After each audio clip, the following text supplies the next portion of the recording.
every year, this is one festival that we all come together, no matter what, wherever we are.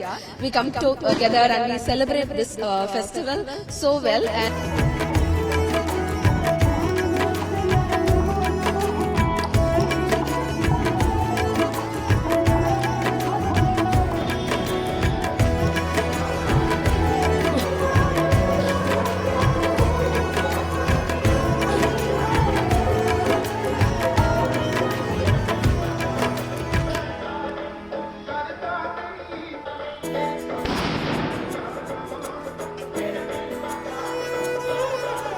आज के दिन में यही दुआ मांगा हिंदू मुसलमानों में आपस में घर भाईचारा रहे, प्यार रहे आपस में।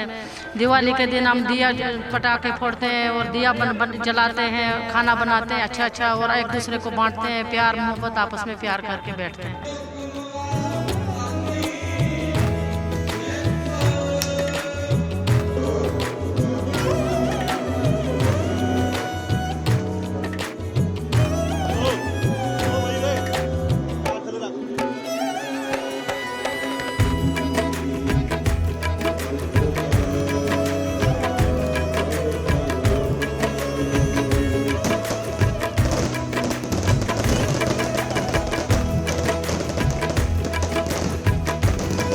बहुत वधिया आतबाजी हुई, बहुत मन नूं सुकून मिलिया।